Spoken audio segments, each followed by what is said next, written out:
नमस्कार दर्शक बंधु। आज 23 जुलाई। आसंतु नजर पकाइबा आजिर 30टी मुख्य खबर गुड़िक उपरे। प्रथमे आरंभ करिबा ओडिशा राज्यर प्रमुख संवाद गुड़िक उपरे।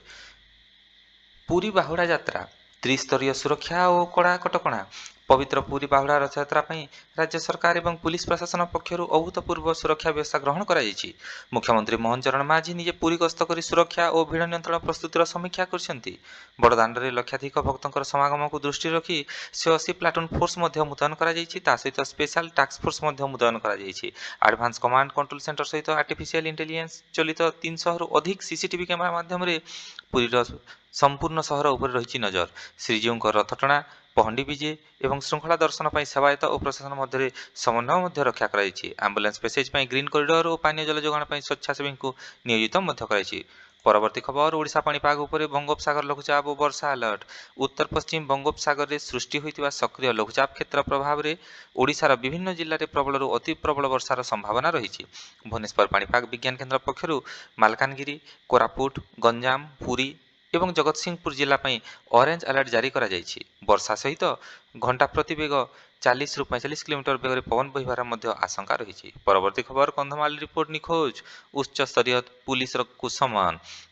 ମୁଖ୍ୟମନ୍ତ୍ରୀ କାର୍ଯ୍ୟାଳୟରୁ ଗାୟବ ହୋଇଥିବା କନ୍ଧମାଳ ଦଙ୍ଗା ତଦନ୍ତ କମିଶନ ରିପୋର୍ଟ ମାମଲାରେ ପୁଲିସ କ୍ରାଇମବ୍ରାଞ୍ଚ ପୂର୍ବତନ ବରିଷ୍ଠ ପ୍ରଶାସନିକ ଅଫିସରମାନଙ୍କୁ ସମନ ଜାରି କରିଛି। ସରକାରୀ ଗୋପନୀୟତା ନଥିପତ୍ର ହଜିବା ପଛରେ କେଉଁମାନଙ୍କର ହାତ ରହିଛି ସେ ନେଇ ସ୍ୱେଚ୍ଛାକୃତ ଜେରା ଆରମ୍ଭ ହୋଇଯାଇଛି। ଏହି ହାଇ ପ୍ରୋଫାଇଲ ମାମଲାରେ ଫରେନ୍ସିକ୍ ଟିମ୍ ଏବଂ ଆଇଟି ସେଲ୍ ମିଳିତ ଭାବେ ସରକାରୀ ଡାଟାବେସ୍ ଓ ଫାଇଲ ଟ୍ରାକିଂ ସିଷ୍ଟମର ଯାଞ୍ଚ କରୁଛନ୍ତି। ପରବର୍ତ୍ତୀ ଖବର ନୀତି ଆୟୋଗ ରାଙ୍କିଂ। ସୁଶାସନରେ ଓଡ଼ିଶା ଶୀର୍ଷ 5ରେ ପହଞ୍ଚିଛି। ନୀତି ଆୟୋଗ ଦ୍ୱାରା ପ୍ରକାଶିତ ସଦ୍ୟତମ ସୁଶାସନ ଓ ଆକାଂକ୍ଷୀ ଜିଲ୍ଲା ସୂଚକାଙ୍କରେ ଓଡ଼ିଶା ଦେଶର ଶୀର୍ଷ 5ଟି ପ୍ରଗତିଶୀଳ ରାଜ୍ୟ ମଧ୍ୟରେ ସ୍ଥାନ ପାଇଛି। ନୀତିଗତ ସୁଧାର, ବ୍ୟବସାୟ ସରଳୀକରଣ, କୃଷି କ୍ଷେତ୍ରରେ ଡିଜିଟାଲାଇଜେସନ ଏବଂ ଗ୍ରାମୀଣ ସ୍ୱାସ୍ଥ୍ୟସେବାରେ ଓଡ଼ିଶା ଚିତ୍ତାକର୍ଷକ ସଫଳତା ହାସଲ କରିଛି। ବିଶେଷ କରି ଶିଳ୍ପାଞ୍ଚଳରେ ନିବେଶ ମିଳିବା ଓ ସିଙ୍ଗଲ ୱିଣ୍ଡୋ ସିଷ୍ଟମ ମାଧ୍ୟମରେ ମଞ୍ଜୁରୀ ପ୍ରଦାନ କରିବାରେ ଓଡ଼ିଶା ମଡେଲକୁ କେନ୍ଦ୍ର ସରକାର ପ୍ରଶଂସା କରିଛନ୍ତି। ଏହି ସଫଳତା ଦ୍ୱାରା ରାଜ୍ୟକୁ ଅଧିକ ବୈଦେଶିକ ପ୍ରତ୍ୟକ୍ଷ ନିବେଶ ଆକର୍ଷିତ କରିବାରେ ସହାୟକ ହେବ ବୋଲି ଆଶା ପ୍ରକାଶ କରାଯାଉଛି। ପରବର୍ତ୍ତୀ ଖବର କମନୱେଲ୍ଥ ଗେମ୍ 3 ଓଡ଼ିଆଙ୍କ ଜିମ୍ନାଷ୍ଟ ମନୋନୀତ। ଓଡ଼ିଶାର କ୍ରୀଡ଼ା ଭିତ୍ତିଭୂମି ପାଇଁ ଅନ୍ୟ ଏକ ସୁବର୍ଣ୍ଣ ଅଧ୍ୟାୟ। 2026 ଗ୍ଲାସ୍ଗୋ କମନୱେଲ୍ଥ ଗେମ୍ ପାଇଁ ଭାରତୀୟ ଜିମ୍ନାଷ୍ଟିକ୍ ଦଳରେ ଓଡ଼ିଶା ସରକାରଙ୍କର କ୍ରୀଡ଼ା ଶ୍ରେଷ୍ଠତା କେନ୍ଦ୍ରର 3 ଜଣ ଆଥଲେଟ୍ ମନୋନୀତ ହୋଇଛନ୍ତି। ସେମାନଙ୍କ ମଧ୍ୟରେ ଅଲମ୍ପିଆନ୍ ପ୍ରଣତୀ ନାୟକ, ତପନ ମହାନ୍ତି ଏବଂ ତାପେଶ୍ୱର ନାଥ ଦାସ ସାମିଲ ଅଛନ୍ତି। କଳିଙ୍ଗ ଷ୍ଟାଡିୟମରେ ଅନ୍ତର୍ଜାତୀୟ ସ୍ତରର ପ୍ରଶିକ୍ଷଣ ଏବଂ ବିଦେଶୀ କୋଚ୍ଙ୍କ ମାର୍ଗଦର୍ଶନ ଯୋଗୁଁ ଏହି ଆଥଲେଟ୍ମାନେ ଜାତୀୟ ସିଲେକ୍ସନ୍ ଟ୍ରାଏଲରେ ଶ୍ରେଷ୍ଠ ପ୍ରଦର୍ଶନ କରିଛନ୍ତି। ପରବର୍ତ୍ତୀ ଖବର ଶିମିଳିପାଳ ସଂରକ୍ଷଣ। 500 ହେକ୍ଟର ପୁନରୁଦ୍ଧାର ପ୍ରକଳ୍ପ। ଏସିଆର ଦ୍ୱିତୀୟ ବୃହତ୍ତମ ଜୈବମଣ୍ଡଳ ଶିମିଳିପାଳ ବ୍ୟାଘ୍ର ଅଭୟାରଣ୍ୟରେ ଜୈବ ବିବିଧତା ସଂରକ୍ଷଣ ପାଇଁ ବନ ବିଭାଗ ଏକ ଗୁରୁତ୍ୱପୂର୍ଣ୍ଣ ପ୍ରକଳ୍ପ ଆରମ୍ଭ କରିଛି। ନିଆଁ ଓ କ୍ଷୟକ୍ଷତି ହୋଇଥିବା 500 ହେକ୍ଟର ଘାସ ପଡ଼ିଆ ଓ ଜଙ୍ଗଲ ଜମିର ପୁନରୁଦ୍ଧାର ପାଇଁ ବ୍ୟାପକ ବୃକ୍ଷରୋପଣ ଏବଂ ମୃତ୍ତିକା ସଂରକ୍ଷଣ କାର୍ଯ୍ୟ ଆରମ୍ଭ ହୋଇଯାଇଛି। ପରବର୍ତ୍ତୀ ଖବର ଓଡ଼ିଶା ଡାଟା ପଲିସି 2.0 ଲାଗୁ। ଇଲେକ୍ଟ୍ରୋନିକ ଏବଂ ଆଇଟି ବିଭାଗ ପକ୍ଷରୁ ଓଡ଼ିଶା ଡାଟା ପଲିସି 2.0ର ଅଧିସୂଚିତ ହୋଇଛି। ଏହି ନୀତି ଅଧୀନରେ ସମସ୍ତ ସରକାରୀ ବିଭାଗର ଡାଟାବେସ୍କୁ ଏକୀକୃତ କରାଯାଇ ଆଡଭାନ୍ସ କ୍ଲାଉଡ୍ ସର୍ଭର ସୁରକ୍ଷିତ ରଖାଯିବ। ସାଇବର ଆକ୍ରମଣରୁ ସରକାରୀ ତଥ୍ୟକୁ ରକ୍ଷା କରିବା ପାଇଁ ସ୍ୱେଚ୍ଛାକୃତ ସାଇବର ସିକ୍ୟୁରିଟି ପ୍ରୋଟୋକଲ ବାଧ୍ୟତାମୂଳକ କରାଯାଇଛି। ପରବର୍ତ୍ତୀ ଖବର ଜୟପୁର ଓ ଉତ୍କେଲା ବିମାନ ବନ୍ଦରର ରନୱେ ସମ୍ପ୍ରସାରଣ। ଦକ୍ଷିଣ ଓ ପଶ୍ଚିମ ଓଡ଼ିଶାର ଆଞ୍ଚଳିକ ବିମାନ ସଂଯୋଗୀକରଣକୁ ଆହୁରି ବ୍ୟାପକ କରିବା ପାଇଁ ଜୟପୁର ଏବଂ ଉତ୍କେଲା ବିମାନ ବନ୍ଦରର ରନୱେ ସମ୍ପ୍ରସାରଣ ପାଇଁ 250 କୋଟି ଟଙ୍କା ମଞ୍ଜୁର କରାଯାଇଛି। ରନୱେ ଲମ୍ବ ବୃଦ୍ଧି ହେବା ଦ୍ୱାରା 72 ସିଟର ବହୁତ ଉଡ଼ାଣ ବିମାନ ଚଳାଚଳ ସମ୍ଭବ ହେବ। ନୂତନ ଟର୍ମିନାଲ ଭବନ, ନାଇଟ୍ ଲ୍ୟାଣ୍ଡିଂ ସିଷ୍ଟମ ଏବଂ ଏୟାର ଟ୍ରାଫିକ୍ କଣ୍ଟ୍ରୋଲ ଟାୱାର ନିର୍ମାଣ କାର୍ଯ୍ୟ ଆରମ୍ଭ ହୋଇଛି। ଏହି ବିମାନ ସେବା ଦ୍ୱାରା ଦକ୍ଷିଣ ଓଡ଼ିଶାରେ ପର୍ଯ୍ୟଟନ, ବାଣିଜ୍ୟ ଏବଂ ଜରୁରୀକାଳୀନ ସ୍ୱାସ୍ଥ୍ୟସେବା କ୍ଷେତ୍ରରେ ବିପ୍ଳବାତ୍ମକ ପରିବର୍ତ୍ତନ ଆସିବ ବୋଲି ଆଶା ପ୍ରକାଶ କରାଯାଉଛି। ପରବର୍ତ୍ତୀ ଖବର ଉଚ୍ଚଶିକ୍ଷା ନାମଲେଖା। ସେମ୍ସ ଦ୍ୱିତୀୟ ମେରିଟ୍ ଲିଷ୍ଟ। ଉଚ୍ଚଶିକ୍ଷା ବିଭାଗ ପକ୍ଷରୁ ଇ ଷ୍ଟୁଡେଣ୍ଟ ଆକାଡେମିକ ମ୍ୟାନେଜମେଣ୍ଟ ସିଷ୍ଟମ ମାଧ୍ୟମରେ ଯୁକ୍ତ 3 ନାମଲେଖା ପାଇଁ ଦ୍ୱିତୀୟ ପର୍ଯ୍ୟାୟ କଟଅଫ୍ ମାର୍କ ପ୍ରକାଶ ପାଇଛି। ବିଜ୍ଞାନ, କଳା ଏବଂ ବାଣିଜ୍ୟ ବିଭାଗରେ ସାଧାରଣ ବର୍ଗର କଟଅଫ୍ ମାର୍କ ବିପୁଳ ପରିମାଣରେ ବୃଦ୍ଧି ପାଇଛି। ବିଶେଷ କରି କମ୍ପ୍ୟୁଟର ସାଇନ୍ସ, ଫିଜିକ୍ସ ଏବଂ ଅର୍ଥଶାସ୍ତ୍ର ବିଷୟରେ ଛାତ୍ରଛାତ୍ରୀଙ୍କର ଆଗ୍ରହ ଅଧିକ ରହିଛି। ମନୋନୀତ ଛାତ୍ରଛାତ୍ରୀମାନଙ୍କୁ ଅନଲାଇନ୍ ଫିସ୍ ଦାଖଲ ଏବଂ ସ୍ଲାଇଡ୍ ଅଫ୍ ବିକଳ୍ପ ଚୟନ ପାଇଁ 3 ଦିନ ସମୟ ଦିଆଯାଇଛି। କଲେଜଗୁଡ଼ିକରେ କାଉନସେଲିଂ ଏବଂ ସାର୍ଟିଫିକେଟ୍ ଯାଞ୍ଚ ପାଇଁ ବିଶେଷ ହେଲ୍ପ ଡେସ୍କ ମଧ୍ୟ ଖୋଲାଯାଇଛି। পরবর্তী খবর শ্রীজগন্নাথ জমি সুরক্ষা ନିର୍ଦ୍ଦେଶାବଳୀ ଶ୍ରୀଜଗନ୍ନାଥ ମନ୍ଦିର ପ୍ରଶାସନ ଏବଂ ରାଜସ୍ୱ ବିଭାଗ ମିଳିତ ବୈଠକରେ ମହାପ୍ରଭୁଙ୍କ ନାମରେ ଥିବା ସମସ୍ତ ଜମି ଓ ସମ୍ପତ୍ତିର ସୁରକ୍ଷା ପାଇଁ କଠୋର ଆଇନଗତ ନିର୍ଦ୍ଦେଶାବଳୀ ଜାରି କରାଯାଇଛି। ଓଡ଼ିଶା ଏବଂ ଓଡ଼ିଶା ବାହାରେ ଥିବା ଜଗନ୍ନାଥ ଜମିର ବେଆଇନ ଜବରଦଖଲ ହଟାଇବା ପାଇଁ ସ୍ପେଶାଲ ଟାସ୍କ ଫୋର୍ସ ମଧ୍ୟ ଗଠନ କରାଯାଇଛି। ପରବର୍ତ୍ତୀ ଖବର ଜାତୀୟ ଉପରେ ନଜର ରହିବ। ରାଷ୍ଟ୍ରପତି ଦ୍ରୌପଦୀ ମୁର୍ମୁଙ୍କ ୟୁରୋପ ଗସ୍ତ। ଭାରତର ରାଷ୍ଟ୍ରପତି ଶ୍ରୀମତୀ ଦ୍ରୌପଦୀ ମୁର୍ମୁ ମୋଲ୍ଡୋଭା, ଉତ୍ତର ମାସେଡୋନିଆ ଏବଂ ରୋମାନିଆ ଗସ୍ତ ଅବସରରେ ଆନ୍ତର୍ଜାତୀୟ କୂଟନୀତିକୁ ସୁଦୃଢ଼ କରିଛନ୍ତି। ସ୍କୋପଜେ ଠାରେ ଉତ୍ତର ମାସେଡୋନିଆର ରାଷ୍ଟ୍ରପତି ତାଙ୍କୁ ରାଜକୀୟ ସମ୍ବର୍ଦ୍ଧନା ପ୍ରଦାନ କରିଛନ୍ତି। ଦ୍ୱିପାକ୍ଷିକ ଆଲୋଚନାରେ ବାଣିଜ୍ୟ, ସଂସ୍କୃତି, ଶିକ୍ଷା ଏବଂ ଆଇଟି କ୍ଷେତ୍ରରେ ଗୁରୁତ୍ୱପୂର୍ଣ୍ଣ ଚୁକ୍ତିଗୁଡ଼ିକ ସ୍ୱାକ୍ଷର ହୋଇଛି ବୋଲି ପ୍ରକାଶ କରାଯାଉଛି। ପରବର୍ତ୍ତୀ ଖବର ବୈଦେଶିକ ମନ୍ତ୍ରୀଙ୍କ କ୍ୱାଡ୍ ଓ ଏସିଆନ୍ ସୁରକ୍ଷା ବୈଠକ। ବୈଦେଶିକ ବ୍ୟାପାର ମନ୍ତ୍ରୀ ଡକ୍ଟର ଏସ୍ ଜୟଶଙ୍କର ଆୟୋଜିତ କ୍ୱାଡ୍ ବୈଦେଶିକ ମନ୍ତ୍ରୀମାନଙ୍କ ବୈଠକରେ ପ୍ରମୁଖ ଭୂମିକା ଗ୍ରହଣ କରିଛନ୍ତି। ଭାରତ ପ୍ରଶାନ୍ତ ମହାସାଗରୀୟ କ୍ଷେତ୍ରରେ ମୁକ୍ତ, ସୁରକ୍ଷିତ ଏବଂ ନିୟମ ଭିତ୍ତିକ ସାମୁଦ୍ରିକ ପରିବହନ ସୁନିଶ୍ଚିତ କରିବା ପାଇଁ ସେ ଆମେରିକା, ଜାପାନ ଏବଂ ଅଷ୍ଟ୍ରେଲିଆର ନେତାମାନଙ୍କ ସହିତ ଆଲୋଚନା କରିଛନ୍ତି। ଏସିଆନ୍ ମଞ୍ଚରେ ସେ ଆଞ୍ଚଳିକ ସୁରକ୍ଷା, ସାଇବର ଅପରାଧ ନିୟନ୍ତ୍ରଣ ଏବଂ ସାମୁଦ୍ରିକ ସୀମା ବିବାଦର ଶାନ୍ତିପୂର୍ଣ୍ଣ ସମାଧାନ ଉପରେ ଗୁରୁତ୍ୱାରୋପ କରିଛନ୍ତି। ପରବର୍ତ୍ତୀ ଖବର ଜାତୀୟ ସବୁଜ ହାଇଡ୍ରୋଜେନ ମିଶନ ଉପରେ। କେନ୍ଦ୍ର ସରକାର ଜାତୀୟ ସବୁଜ ହାଇଡ୍ରୋଜେନ ମିଶନ ଅଧୀନରେ ଦେଶବ୍ୟାପୀ 19,744 କୋଟି ଟଙ୍କାର ନୂତନ ପ୍ରକଳ୍ପ ମଞ୍ଜୁର କରାଯାଇଛି। ଭାରତକୁ ବିଶ୍ୱ ପ୍ରମୁଖ ସବୁଜ ହାଇଡ୍ରୋଜେନ ଉତ୍ପାଦନ ଓ ରପ୍ତାନି କ୍ଷେତ୍ରରେ ପରିଣତ କରିବା ଏହି ମିଶନର ମୂଳ ଲକ୍ଷ୍ୟ। ପରବର୍ତ୍ତୀ ଖବର ମୁମ୍ବାଇ ଅହମ୍ମଦାବାଦ ବୁଲେଟ୍ ଟ୍ରେନ୍ର ଅଗ୍ରଗତି। ଦେଶର ପ୍ରଥମ high speed Mumbai Ahmedabad bullet train ପ୍ରକଳ୍ପ ଏକ ପ୍ରମୁଖ ମାଇଲଖୁଣ୍ଟ ହାସଲ କରିଛି। ସାବରମତୀଠାରେ ବୁଲେଟ୍ ଟ୍ରେନ୍ର ପ୍ରଥମ ଅଣ୍ଡରୱାଟର ଟନେଲ ଏବଂ ଏଲିଭେଟର ଭାୟାଡକ୍ସ ନିର୍ମାଣ ସମ୍ପୂର୍ଣ୍ଣ ହୋଇଛି। କେନ୍ଦ୍ର ରେଳମନ୍ତ୍ରୀ ନିଜେ କାର୍ଯ୍ୟର ସମୀକ୍ଷା କରି ପ୍ରକଳ୍ପର ଦ୍ରୁତ ଅଗ୍ରଗତିକୁ ସଂଶୋଧିତ କରିଛନ୍ତି। ଜାପାନର ସିନକାନସେନ ଟେକ୍ନୋଲୋଜିରେ ନିର୍ମିତ ଏହି ଟ୍ରେନ୍ ଘଣ୍ଟା ପ୍ରତି 320 କିଲୋମିଟର ବେଗରେ ଚାଲିବା 2026 ଶେଷ ସୁଦ୍ଧା ଗୁଜରାଟ ଅଂଶରେ ପ୍ରଥମ ଟ୍ରାଏଲ ରନ୍ ଆରମ୍ଭ କରିବା ପାଇଁ national high speed rail corporation ଲକ୍ଷ୍ୟ ରଖିଛି। ପରବର୍ତ୍ତୀ ଖବର ବ୍ଲକଚେନ୍ ଜମି ରେକର୍ଡର ସୁରକ୍ଷା ବ୍ୟବସ୍ଥା। ନ୍ୟାସନାଲ ଇନଫର୍ମାଟିକ୍ସ ସେଣ୍ଟର ଦ୍ୱାରା ବିକଶିତ ହୋଇଥିବା ବ୍ଲକଚେନ୍ ଟେକ୍ନୋଲୋଜି ମାଧ୍ୟମରେ ଦେଶର ଜମି ରେକର୍ଡଗୁଡ଼ିକୁ ସମ୍ପୂର୍ଣ୍ଣ ସୁରକ୍ଷିତ କରାଯାଇଛି। ଏହି ବ୍ୟବସ୍ଥାରେ ଜମି ମାଲିକାନା ତଥ୍ୟକୁ କେହି ଜାଲିଆତି କିମ୍ବା ପରିବର୍ତ୍ତନ କରିପାରିବେ ନାହିଁ। ଜମି କ୍ରୟ ବିକ୍ରୟ, ନାମ ଜାରି ଏବଂ ପଟ୍ଟା ବଣ୍ଟନ ସମ୍ପୂର୍ଣ୍ଣ ପାରଦର୍ଶୀ ହୋଇପାରିବ। ତା ସହିତ ବ୍ଲକଚେନ୍ ଆଧାରିତ ସ୍ୱାମିତ୍ୱ ଯୋଜନା ଦ୍ୱାରା ଗ୍ରାମାଞ୍ଚଳରେ ହେଉଥିବା ଜମି ବିବାଦ ଏବଂ କୋର୍ଟ କଚେରୀ ମାମଲା 80% ହ୍ରାସ ପାଇବା, ବ୍ୟାଙ୍କରୁ ଜମି ବନ୍ଧକ ରଖି ଋଣ ନେବା ମଧ୍ୟ ନାଗରିକଙ୍କ ପାଇଁ ସହଜସାଧ୍ୟ ହେବ ବୋଲି ପ୍ରକାଶ କରାଯାଉଛି। ପରବର୍ତ୍ତୀ ଖବର 2027 ଡିଜିଟାଲ ଜନଗଣନା ପ୍ରକ୍ରିୟା ଘୋଷଣା। କେନ୍ଦ୍ର ସ୍ୱରାଷ୍ଟ୍ର ମନ୍ତ୍ରଣାଳୟ ପକ୍ଷରୁ ଦେଶର ଆଗାମୀ ଜନଗଣନା ପାଇଁ ସ୍ୱେଚ୍ଛାକୃତ ରୋଡମ୍ୟାପ୍ ପ୍ରକାଶ ପାଇଛି। ଦେଶର ଇତିହାସରେ ପ୍ରଥମ କରି ଏହି ଜନଗଣନା ସମ୍ପୂର୍ଣ୍ଣ ଡିଜିଟାଲ ଆପ୍ସ ମାଧ୍ୟମରେ ପରିଚାଳିତ ହେବା। ନାଗରିକ ନିଜେ ସେଲ୍ଫ ଏନୁମେରେସନ ପୋର୍ଟାଲ ମାଧ୍ୟମରେ ନିଜ ପରିବାରର ତଥ୍ୟ ଅପଲୋଡ କରିପାରିବେ। ଏହି ଡିଜିଟାଲ ଜନଗଣନା ଦ୍ୱାରା ଦେଶର କଲ୍ୟାଣକାରୀ ଯୋଜନା, ସାମାଜିକ ଆର୍ଥିକ ସୀମା ନିର୍ଦ୍ଧାରଣ ଏବଂ ବଜେଟ୍ ଆବଣ୍ଟନ ଅଧିକ ସଠିକ ହୋଇପାରିବ ବୋଲି ଆଶା ପ୍ରକାଶ କରାଯାଉଛି।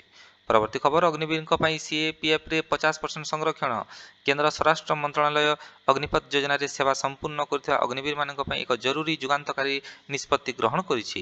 କେନ୍ଦ୍ରୀୟ ସଶସ୍ତ୍ର ପୁଲିସ ବଳ, ବିଏସ୍ଏଫ୍, ସିଆଇଏସ୍ଏଫ୍, ସିଆର୍ପିଏଫ୍ ଏବଂ ଆଇଟିବିପି ଏବଂ ଆସାମ ରାଇଫଲ୍ସ ନିଯୁକ୍ତିରେ ଅଗ୍ନିବୀରଙ୍କ ପାଇଁ 50% ପଦବୀ ସଂରକ୍ଷିତ ରହିଛି। ଏହାଦ୍ୱାରା ଯୁବକମାନଙ୍କ ମଧ୍ୟରେ ସେନାରେ ଯୋଗଦାନର ଉତ୍ସାହ ବହୁଗୁଣିତ ହୋଇଯାଇଛି। ପରବର୍ତ୍ତୀ ଖବର ଅଯୋଧ୍ୟା ରାମ ମନ୍ଦିର ଟ୍ରଷ୍ଟ ବୈଠକ ଏବଂ ନିଷ୍ପତ୍ତି। ଅଯୋଧ୍ୟା ରାମ ମନ୍ଦିର ଜନ୍ମଭୂମି ତୀର୍ଥକ୍ଷେତ୍ର ଟ୍ରଷ୍ଟର ଗୁରୁତ୍ୱପୂର୍ଣ୍ଣ ବୈଠକରେ ମନ୍ଦିର ନିର୍ମାଣର ଦ୍ୱିତୀୟ ପର୍ଯ୍ୟାୟ ଏବଂ ପର୍ଯ୍ୟଟକ ସୁବିଧା ପରିଚାଳନା ସମ୍ବନ୍ଧରେ ଅନେକ ନିଷ୍ପତ୍ତି ନିଆଯାଇଛି। ପରିସରରେ ଶ୍ରୀରାମ ମ୍ୟୁଜିୟମ, ରିସର୍ଚ୍ଚ ସେଣ୍ଟର ଏବଂ ବିଶାଳ ଅନ୍ନପୂର୍ଣ୍ଣା ଭବନ ନିର୍ମାଣର ଶେଷ ପର୍ଯ୍ୟାୟରେ ପହଞ୍ଚିଛି।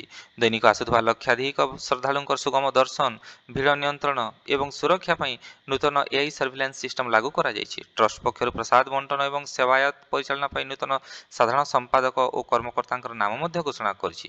ପରବର୍ତ୍ତୀ ଖବର ଆଇଏମ୍ଡିର ଚେତାବନୀ। ଉତ୍ତର ଓ ପୂର୍ବ ଭାରତରେ ପ୍ରବଳ ବର୍ଷା। ଭାରତୀୟ ପାଣିପାଗ ବିଭାଗ ଦ୍ୱାରା ଉତ୍ତରପ୍ରଦେଶ, ବିହାର, ଉତ୍ତରାଖଣ୍ଡ ଏବଂ ହିମାଚଳ ପ୍ରଦେଶ ପାଇଁ ସ୍ୱେଚ୍ଛାକୃତ ରେଡ୍ ଓ ଅରେଞ୍ଜ ଆଲର୍ଟ ଜାରି କରାଯାଇଛି। ସକ୍ରିୟ ମୌସୁମୀ ବାୟୁ ଯୋଗୁଁ ଆଗାମୀ 48 ଘଣ୍ଟା ମଧ୍ୟରେ ଅତି ପ୍ରବଳ ବର୍ଷା ଓ ବଜ୍ରପାତର ଆଶଙ୍କା ରହିଛି। ପାହାଡ଼ିଆ ଅଞ୍ଚଳରେ ଭୂସ୍ଖଳନ ଏବଂ ନଦୀଗୁଡ଼ିକରେ ଜଳସ୍ତର ବୃଦ୍ଧି ପାଇବା ଆଶଙ୍କା କରାଯାଉଛି। ତା ସହିତ ବନ୍ୟା ପ୍ରଭାବିତ ଜିଲ୍ଲାଗୁଡ଼ିକରେ ନ୍ୟାସନାଲ ଡିଜାଷ୍ଟର ରେସ୍ପନ୍ସ ଫୋର୍ସ ଏବଂ ସ୍ଥାନୀୟ ପ୍ରଶାସନକୁ ମୁତୟନ କରାଯାଇଛି। ନଈକୂଳିଆ ଅଞ୍ଚଳରେ ରହୁଥିବା ଲୋକଙ୍କୁ ନିରାପଦ ସ୍ଥାନକୁ ସ୍ଥାନାନ୍ତର କରିବା ପାଇଁ ପ୍ରସ୍ତାବ ମଧ୍ୟ ଦିଆଯାଇଛି। ପରବର୍ତ୍ତୀ ଖବର ବିକ୍ରମ-1 ସ୍ପେସ୍ ମିଶନର ସଫଳତା।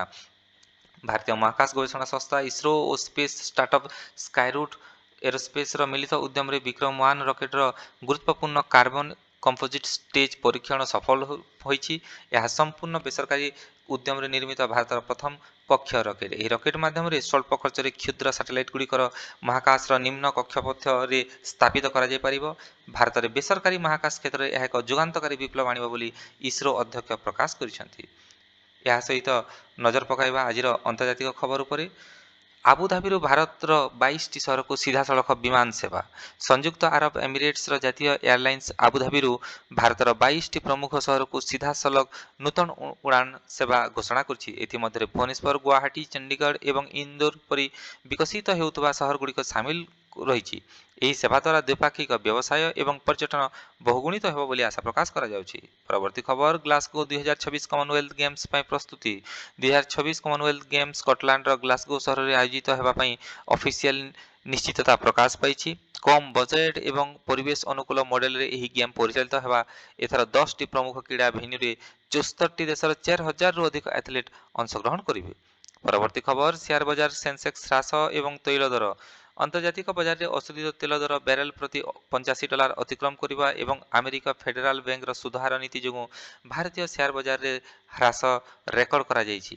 ବିଏସ୍ଇ ସେନ୍ସେକ୍ସ 450 ପଏଣ୍ଟ ଏବଂ ନିଫ୍ଟି 130 ପଏଣ୍ଟ ହ୍ରାସ ପାଇ ବନ୍ଦ ହୋଇଛି। ପରବର୍ତ୍ତୀ ଖବର, ଆମେରିକା ବାଣିଜ୍ୟ ନୀତି ଜେନେରିକ୍ ଔଷଧ ଟେରିଫ୍। ଆମେରିକା ପ୍ରଶାସନ ପକ୍ଷରୁ ବିଦେଶରୁ ଆମଦାନୀ ହେଉଥିବା ଜେନେରିକ୍ ଔଷଧ ଏବଂ ଫାର୍ମାସ୍ୟୁଟିକାଲ ସାମଗ୍ରୀ ଉପରେ ନୂତନ ବାଣିଜ୍ୟ ଶୁଳ୍କ ଲଗାଇବାରେ ପ୍ରସ୍ତାବ ଆଲୋଚନା ବିଷୟ ହୋଇଛି। ଏହାଦ୍ୱାରା ବିଶ୍ୱ ବାଣିଜ୍ୟ ସଂସ୍ଥାରେ ଚିନ୍ତା ବୃଦ୍ଧି ପାଇଛି। ସ୍ୱାସ୍ଥ୍ୟସେବା ଖର୍ଚ୍ଚ ବୃଦ୍ଧି ପାଇବା ନେଇ ଆମେରିକା ଭିତରେ ମଧ୍ୟ ବିରୋଧ ଦେଖାଦେଇଛି। ପରବର୍ତ୍ତୀ ଖବର, ରୁଷ ଆମେରିକାର କୂଟନୈତିକ ଆଲୋଚନା। ଫିଲିପାଇନ୍ସଠାରେ ଆୟୋଜିତ ଆଞ୍ଚଳିକ ସୁରକ୍ଷା ସମ୍ମିଳନୀ ଅବସରରେ ରୁଷର ବୈଦେଶିକ ମନ୍ତ୍ରୀ ସର୍ଗେଇ ଏବଂ ଆମେରିକାର ବରିଷ୍ଠ କୂଟନୀତିଜ୍ଞ ମଧ୍ୟରେ ଗୁରୁତ୍ୱପୂର୍ଣ୍ଣ ଆଲୋଚନା ସମ୍ପନ୍ନ ହୋଇଛି। ବିଶ୍ୱରେ ଚାଲିଥିବା ସୀମା ବିବାଦ ଓ ଶାନ୍ତି ପ୍ରକ୍ରିୟା ଉପରେ କଥାବାର୍ତ୍ତା ହୋଇଛି। ଦୁଇ ଦେଶ ମଧ୍ୟରେ ସିଧାସଳଖ ସଂଯୋଗ ବଜାୟ ରଖିବାକୁ ସହମତି ମଧ୍ୟ ପ୍ରକାଶ ପାଇଛି। ପରବର୍ତ୍ତୀ ଖବର, ବିଶ୍ୱ ନବୀକରଣୀୟ ଶକ୍ତି ଅଭିବୃଦ୍ଧିର ରିପୋର୍ଟ।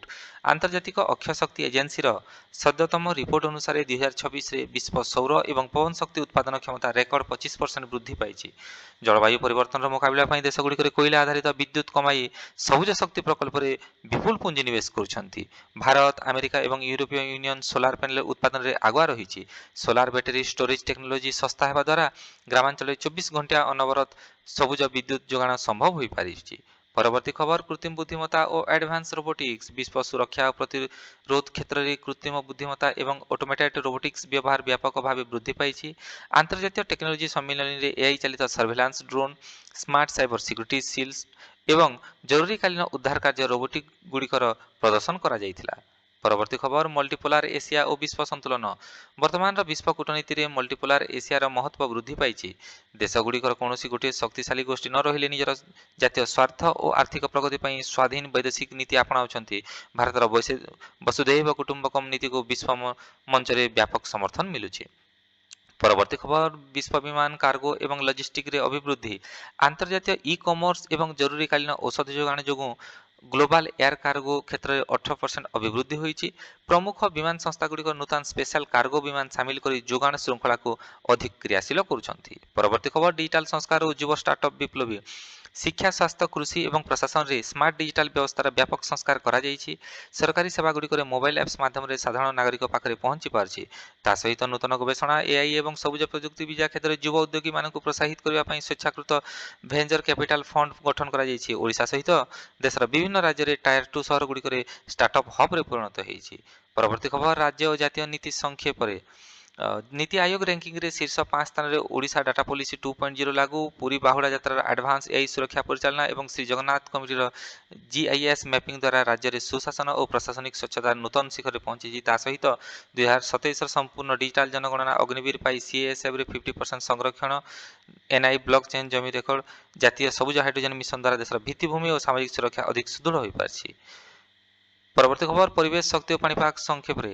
ବଙ୍ଗୋପସାଗର ଲଘୁଚାପ ଯୋଗୁଁ ଓଡ଼ିଶା ଓ ଉତ୍ତର ଭାରତରେ ମୌସୁମୀ ବର୍ଷାର ପ୍ରକୋପ ଜାରି ରହିଛି। ସେହିପରି ମିଳିତ ଶିମିଳିପାଳ ଜୈବମଣ୍ଡଳ 500 ହେକ୍ଟର ଜମି ଘାସ ପଡ଼ିଆ ପୁନରୁଦ୍ଧାର, ଜାତୀୟ ସବୁଜ ହାଇଡ୍ରୋଜେନ ମିଶନ ଏବଂ ବିଶ୍ୱ ସୋଲାର ଶକ୍ତିରେ 25% ଅଭିବୃଦ୍ଧି। ଏହା ସହିତ ଆଜିର ଭିଡ଼ିଓ ଏଇଠି ଶେଷ ହେଉଛି। ଧନ୍ୟବାଦ।